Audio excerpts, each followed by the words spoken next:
Hello everyone, আমি অঙ্কিতা। সেদিনকে মেলায় চলে গেছিলাম রবিবার। সেদিনটি ছিল রবিবার, আমরা সেই মেলায় গেছিলাম। আর রবিবার ছুটির দিন, মানুষ দেখো, শুধু কালো মাথা দেখা যাচ্ছে। আর এই মেলাটা আমাদের দুর্গাপুরের মধ্যে না সবথেকে বড় মেলা। আর পাশেই রয়েছে বই মেলা। দুটো মেলা একসাথেই হয় আমাদের, মানে রথের মেলা আর বই মেলা পাশাপাশি। প্রচণ্ড ভিড়। তারপরে হলো বৃষ্টি পড়েছে সকালে, এত কাদা জমেছে রাস্তাতে দেখো। তাও মানুষ মানে এই কাদাটাকে উপেক্ষা করে না। মেলা মানে চল, সবাই যায় একসাথে। যা হোক করে রথ দেখতে পেয়েছি, জয় জগন্নাথ বললাম, রথের দড়ি টানলাম, টেনে এবার গেলাম। যেটা উদ্দেশ্য সেটা হয়ে গেছে। তারপর আমরা যাচ্ছি, এগোচ্ছিলোই।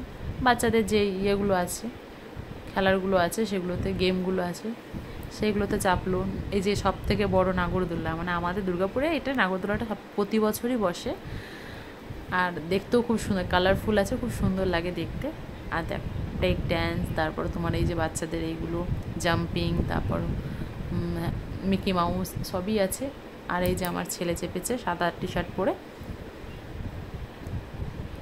আর আমাকে বলছে, মা তুমি ওখান থেকে চিল্লে মা তুমি আমাকে খেলনা কিনে দেবে। আমার ঠিক আছে, খেলনা কিনে দেবো, আগে ঘোর, তারপরে তোকে খেলনা কিনে দেবো।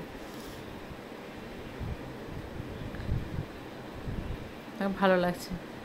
আর খুব সুন্দর সুন্দর খেলনাগুলো আসে না বাচ্চাদের, খুব ভালো লাগে। আর ও খুব সাহস যে আমি চাপবো। আমার এই চাপ, তাহলে